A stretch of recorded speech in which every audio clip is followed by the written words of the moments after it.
idea that it was Make even him do it remotely again, I'm sexual enjoying in this. slow motion. Make her struggle, it's more fun. No, I had no idea that it was sexual at all. I was just like, wow, this sucks, and then I watched it, I was like, Clive. He dumps the maggots on you and then he says, okay, I guess we should film this next one. Yeah. Over and over and over. So as this franchise continued on, and of course, each of you returned in subsequent movies, did that part of the process change in terms of like actors being separated from one another and all that sort of thing, or did that start to evolve differently? It is a good question. I don't know, really. To some extent, I tended to be filmed in isolation. It tends to happen. It happens. Nobody would work with me, I think, basically, was the thing. It tends to, no, I don't, it's not something I'm conscious of. That's the fan from It is, Thank you so much. special guest. big fan. So I also wanted to ask you, Ashley, I know at one point you were a painter. Is that something you're still doing? Yeah, I was the weird kid that stayed in during recess, and if you draw okay, people come over to you. So that was my way of socializing, because I was really, really shy.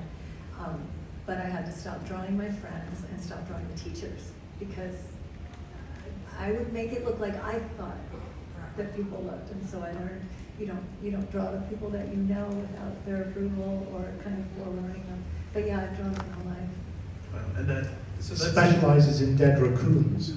I did do a whole like roadkill series. And so it seems like a natural through line then to be, that earlier in your career to be on set for Hellraiser and to say, oh, this costume's gorgeous. Yeah, To see the art. and Clive and I would paint on the walls in between takes, and we had a tendency to, there was just a crazy fluidity on the set, with all of us, kind of alchemically, I think, and wow, that was so up-top, oh my God, and he and I would draw the same things, like we would both happen to draw cats, or we would both happen to draw... Not intending to.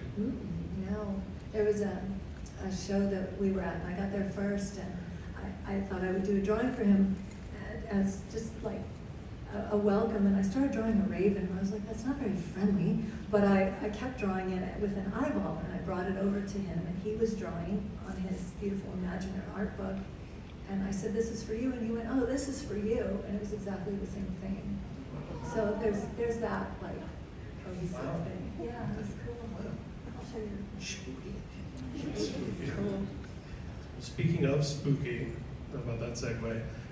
Given that this is Silver Screen Con, which of course is curated and put on by Spencer and our friends with Ice Nine Kills, I know from past experience and from seeing other interviews, you're not necessarily a metal guy, but I do have any Cradle of Filth fans in here? Yeah, so you're aware of Doug and Cradle. My backing band. Your backing band. But I also wanted to mention, you mentioned being the Pope of Hell. I wanted to ask you about Ghost, because I understand that is a band that you are a fan of. And it's certainly a different style of music. I just think they're extraordinary.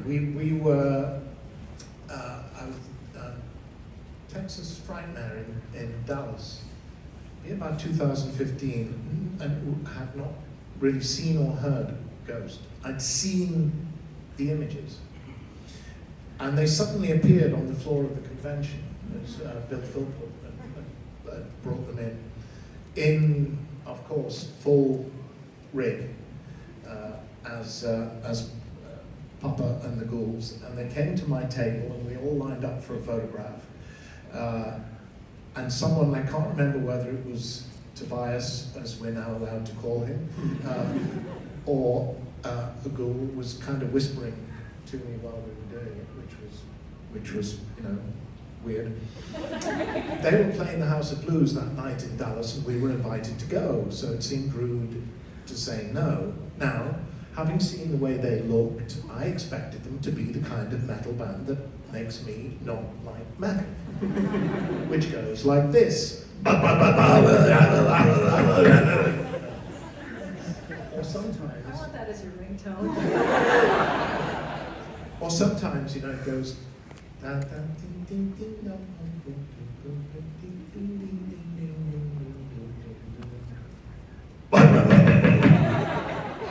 Anyway, so Steph and I said, well, maybe we should see if we can, you know, hunt them down and find them so we know what we're going to. And we did. And I think halfway through the first song, we both went, what? What? Oh my God.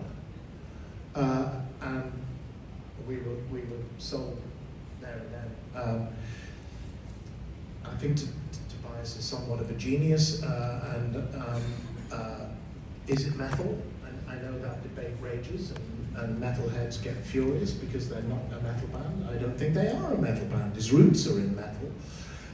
You know, but I've pointed this out to lots of people who want to talk to me about Lemmy and Motorhead, and they say to me, I know you're not a metalhead, and I interrupt them and I say, and neither was Lemmy.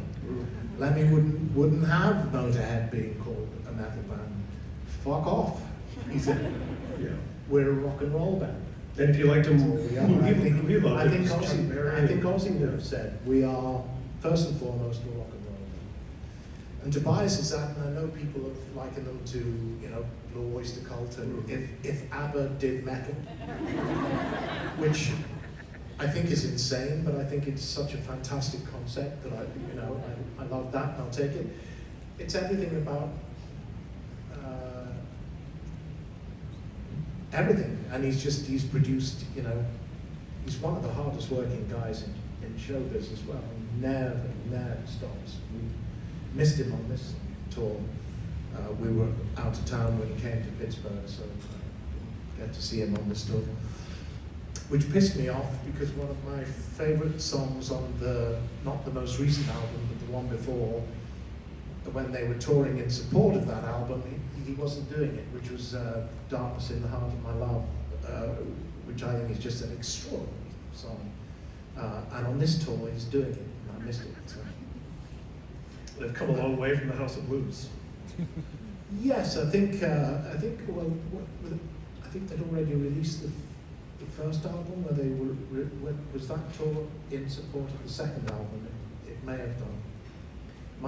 That was my other big regret, was that the guy who did their merch wanted to buy some artwork from Steph, and he'd said, She's amazing, he said, the best time to come and talk to me is during the show, because that's the only time I'm quiet.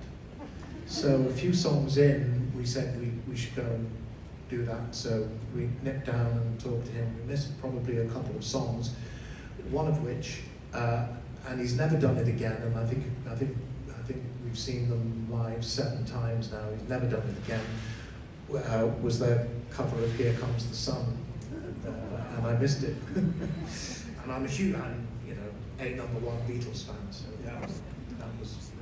Well, you mentioned Ozzy, and you know, Sabbath certainly invented heavy metal, but Ozzy's hero was McCartney. Yes. Number 1. Yes. Yeah. He talked about, and it came up again just after he died, but talking about the impact that hearing what we do made on him. And I share that moment. My musical journeys are, you know, those processes of, what the fuck is this? Ghost was one of them, and as a 7-year-old in Liverpool, hearing Love Me Do on the radio for the first time was that moment as well. Yeah. The lightning strikes. Yeah, you can remember those. And I think for a lot of us, cinematically, I know I can say that Hellraiser was one such moment for me, even as someone who was getting into horror around that time, is going like, what is this? This is different. I think there was the gothic part of it. It was so atmospheric. And I was, there were a lot of slasher movies and that sort of thing, but this was so much more in the supernatural. And it dealt with heaven and hell, but not quite in the same way as The Exorcist or, those kind of possession type films. Well, it never puts itself within the framework of Christian theology. Right. The devil is never mentioned. Satan is never mentioned. Hell is a place in your head, I think, is the idea, rather than, you know, your hell is the place you create. He is in his own hell, Yeah. child, just as you are in yours. That's Yeah. hellbound, right? Mhm. So I always felt that that's the idea of hell. There's also Principle. not a good and bad to you. You're not Mm. super moralistic. You just give people No. what they want. No, it's a fine line. One of my favourite writer, artist, directors, and of Clive's I know as well, Jean Cocteau. When he, I don't know whether you know a French novelist called Jean Genet.